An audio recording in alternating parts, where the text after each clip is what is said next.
Having spent several thousands of dollars on car repair tools, today I'm looking through my collection and we'll see some of the tools that were epic fails, which you shouldn't bother investing in, as well as other tools that are well worth your money. I'll be ranking them through the S tier system, and we have a couple tools that blew the S tier out of the water. These are worthy of your attention. Now let's get this.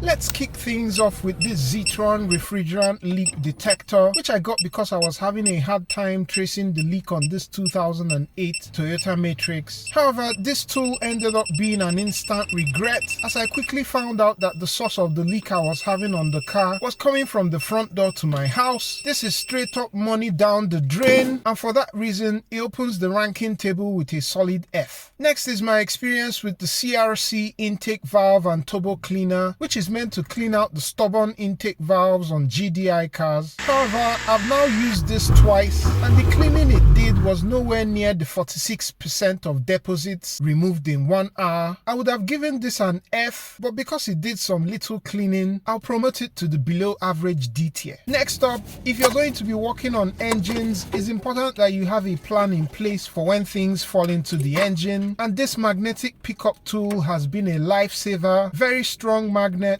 It also has a light at the end of it to help with finding those items, and because of its utility and how cheap it is, this one is blasting straight into the S tier of the table. If you want to clean the fuel injectors on your car and restore them to 100% efficiency, then cleaning them off the vehicle is the absolute way to go. This fuel injector tester and cleaner kit is one of the good investments I've made. It has multiple modes to simulate the different engine operating conditions. I would have put this in the S tier, but I took away some points because of the cleaning adapter itself, which you have to hold manually, and there's some nuance to its use. If you don't hold it down properly, you can have this kind of thing happen to you. It goes into the ranking in the A tier. This oil funnel kit is an honorable mention on this list, as it comes with several adapters for many cars and makes that spill-free oil pour a reality. This could be a good addition to your tools, especially if you struggle with oil spills when pouring engine oil into the car, though I would have preferred if it was transparent and maybe had a locking valve so that you can measure the volume of the oil you're pouring in, and for that reason it drops down into the A tier. And with this, we're heading back to the intake valves on my 2017 Honda Accord, but this time is the Liqui Moly throttle valve cleaner. What I tested this product against was its claim of being an ideal cleaner for intake valves even on GDI engines. I wasn't bothered with its cleaning power on the throttle body butterfly valve. I'll keep this short.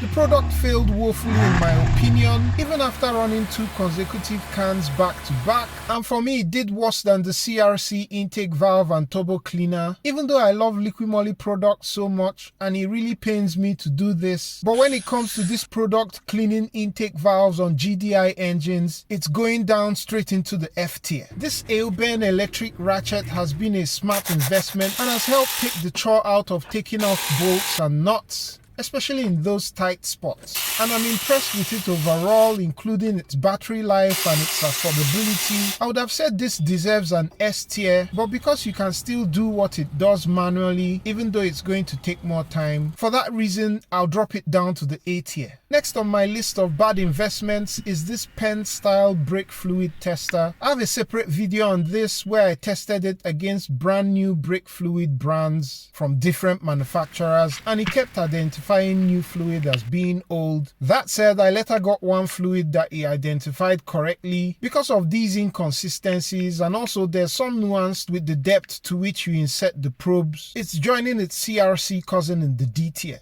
The rear stabilizer bar link on the passenger side of the 2006 to 2018 RAV4 is very annoying to remove. Just because of the proximity to the coil spring and the subframe, you really have little space to work. And so if not for this Lexivon universal socket swivel adapter, I wouldn't have been able to remove this bolt. The thing about these kind of tools is that even though you don't use them often, the day you will ever need it and it's not available, that 10-minute job can easily turn into a 3-hour ordeal. And so for this reason, is lift off straight into the S tier. This universal coolant funnel kit comes with several adapters for many cars and has simply taken away the headache for me in bleeding air from the cooling system after you've replaced coolant. It just cuts away all those repetitive steps of taking the car to operating temperature, waiting for it to cool down and all that. And for that reason, and for how affordable it is, it's a worthy addition to the S tier. The Liqui 4-in-1 Jumpstarter, tire inflator, power bank and flashlight is a real beast of a tool. I've had this for over 2 years now, and in that time the battery has remained really solid. I can't even count the number of times that I've used it both for jump starting and inflating tires. I've also used it on some engine procedures where you need consistent voltage, such as doing ABS bleeding or when taking engine compression readings. However, I'm taking away some few points for the tool just because of its pricing. I could be wrong, but I think the manufacturers could make it a bit more affordable. And to be completely transparent, if this broke today, I'll go back and buy the same tool. If there was a B+ tier, that's where I would put it, but for now, let's put it in the B. If you happen to own this Liqui tool, let me know in the comments where you would rank it. Also, let me know if you'd want to see an extended version of this kind of content. Links to the good tools are going to be down below in case you want to check them out. Thank you very much for watching. Catch you on the next one. Peace!